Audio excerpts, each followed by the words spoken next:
इस लेक्चर में हम डॉक्टर राम मनोहर लोहिया के बारे में पढ़ेंगे। ये इमेज में देख सकते हो आप, ये हैं जी डॉक्टर राम मनोहर लोहिया। अभी रिसेंटली न्यूज़ में क्यों थे? क्योंकि इनकी 23 मार्च को बर्थ एनिवर्सरी आती है और प्राइम मिनिस्टर ने ट्राइब्यूट पेड किया, यानी कि श्रद्धांजलि दी, सेलिब्रेट किया इनके बर्थ एनिवर्सरी को। इनका जन्म होता है 23 मार्च 1910 को। यूपी में एक जगह है, प्लेस है अकबरपुर, वहाँ पे जन्म होता है। इनकी थोड़ा ब्रीफ प्रोफाइल देखते हैं। ब्रीफ प्रोफाइल में क्या है, ये इंडियन पॉलिटिशियन थे, एक्टिविस्ट थे, समाज सेवी थे जी ये, और सोशलिस्ट पॉलिटिक्स के प्रोमिनेंट फिगर थे। मतलब कि ये सोशलिज्म को बहुत प्रमोट करते थे। सोशलिज्म का क्या मतलब है जी?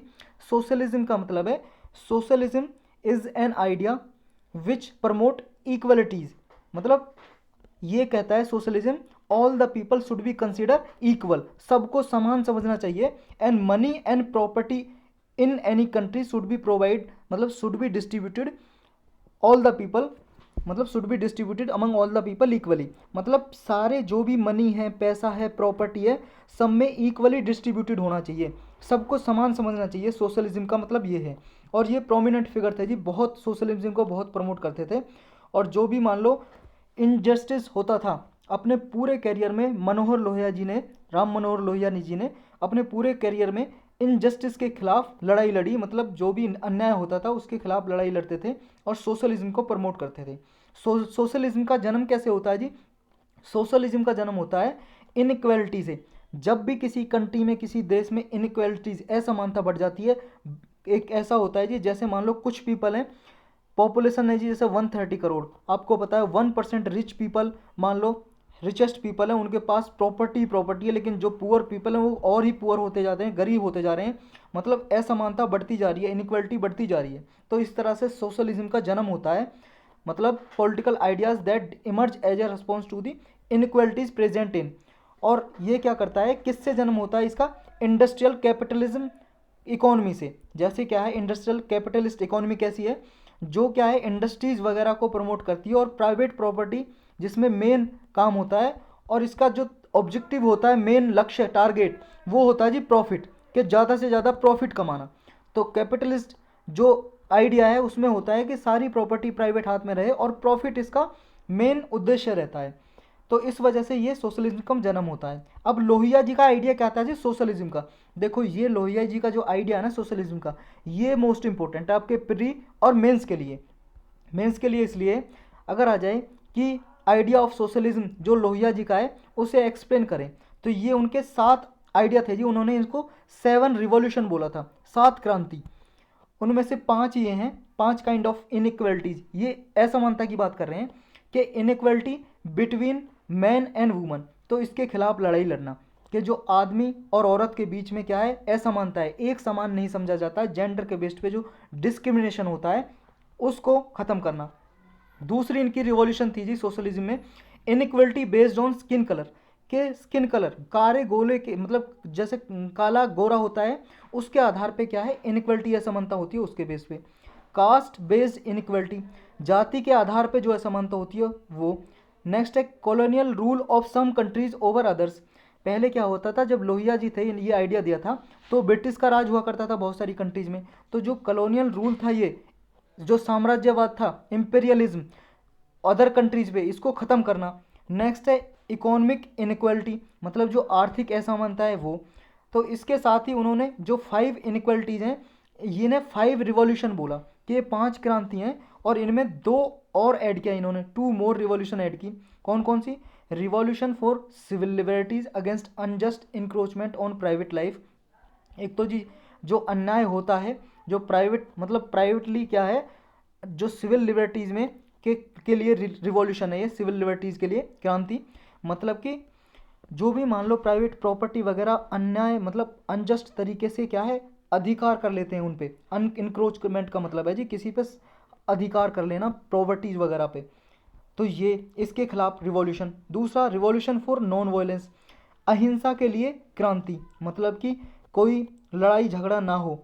For renunciation of weapons in favour of satyagraha, satyagraha के लिए हथियारों को छोड़ देना, त्याग देना। तो ये क्रांति ये थी। तो ये 7 रिवॉल्यूशन थी जी, जिन्हें बोलते हैं सप्त क्रांति भी बोला जाता है इन्हें, 7 रिवॉल्यूशन। तो ये इतना भी पूछा जा सकता है, सप्त क्रांति किससे रिलेटेड है? डॉक्टर राम मनोहर लोहिया जी से। तो ये आइडिया ऑफ सोशलिज्म को प्रमोट करती हैं सप्त क्रांति। अब इनकी एजुकेशन के बारे में पढ़ते हैं जी। इन्होंने बैचलर डिग्री ली जी 1929 में यूनिवर्सिटी ऑफ कलकत्ता से इन्होंने ग्रेजुएशन की अपनी। डॉक्टरेट की जी 1932 में, कहाँ से? यूनिवर्सिटी ऑफ बर्लिन, ये कहाँ पे? जर्मनी में। तो यहाँ से इन्होंने इकोनॉमिक्स एंड पॉलिटिक्स स्टडी की। इसके बाद इनका प्री इंडिपेंडेंस रोल क्या रहा, मतलब आज़ादी से पहले इनका क्या योगदान रहा? 1934 में इन्होंने कांग्रेस सोशलिस्ट पार्टी को ज्वाइन किया जी, उसके मेंबर बने। ये party with in the Congress Indian national Congress बनाई गई थी ताकि सोशलिज्म आइडिया को प्रमोट किया जाए। फिर उसके बाद क्या है जी, इनके कुछ वेह्यूमेंट ओपोनेंट थे of Indian participation on the side of great Britain, मतलब कि ये क्या थे, इन्होंने जब इंडिया ने वर्ल्ड वार सेकेंड हुआ था तो इंडिया ने सपोर्ट किया था ब्रिटिश को, तो ये बिल्कुल अपोज थे उसके, क्योंकि इंडियन लीडर चाहते थे कि इंडिया अगर ये सपोर्ट करेंगे ब्रिटिश को, ब्रिटेन को सपोर्ट करेंगे ब्रिटिश पीपल को, तो क्या है, ब्रिटेन वो रिटर्न में क्या करेगा, इन्हें इंडिपेंडेंस देगा इंडियंस को, तो इसके लिए उन्होंने सपोर्ट किया। लेकिन ये बिल्कुल खिलाफ थे, ओपोनेंट थे कि जो आप वर्ल्ड वार 2 में जो ग्रेट ब्रिटेन को सपोर्ट कर रहे हो, नहीं करना चाहिए। इनको जी अरेस्ट कर लिया गया था, लोहिया जी को, एंटी ब्रिटिश रिमार्क की वजह से, क्योंकि एंटी ब्रिटिश ये बातें बोलते थे।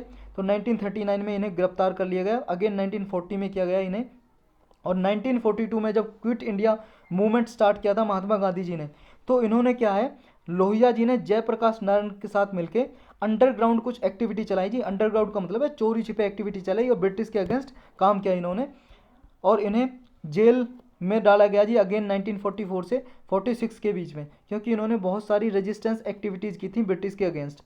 अब इनका पोस्ट इंडिपेंडेंस रोल क्या रहा, आज़ादी के बाद इनका क्या योगदान रहा? लोहिया जी ने और अदर सीएसपी मेंबर थे जी जो, उन्होंने कांग्रेस को छोड़ दिया 1948 में, 1948 में इन्होंने कांग्रेस से त्यागपत्र दे दिया। उसके बाद ये मेंबर बने जी प्रजा सोशलिस्ट पार्टी, एक पार्टी थी, इसके मेंबर बने 1952 में, और ये इसके जनरल सेक्रेटरी भी रहे। और इन्होंने, लेकिन बाद में क्या है, जो प्रजा सोशलिस्ट पार्टी थी उनके मेंबर में कॉन्फ्लिक्ट हो गया, बाद में इन्होंने रेजिग्नेशन दे दिया, रिजाइन दे दिया जी 1955 में। उसके बाद इन्होंने एक नई पार्टी एस्टेब्लिश की, सोशलिस्ट पार्टी, 1955 में। उसके ये चेयरमैन रहे जी, और एडिटर थे जनरल के एक मैनकाइंड, ये मैनकाइंड जर्नल था। जनरल मतलब एक समझे, मतलब आप समझ लो न्यूज़पेपर है जी, जो वीकली या 15 दिन में मतलब फोर्टनाइटली क्या है पब्लिश होता है, ऐसा जर्नल था मैनकाइंड, उसके एडिटर थे ये। इन्होंने जी जो वेरियस सोशियो पॉलिटिकल रिफॉर्म्स थे उनको एडवोकेट किया, मतलब सपोर्ट किया एज ए पार्टी लीडर।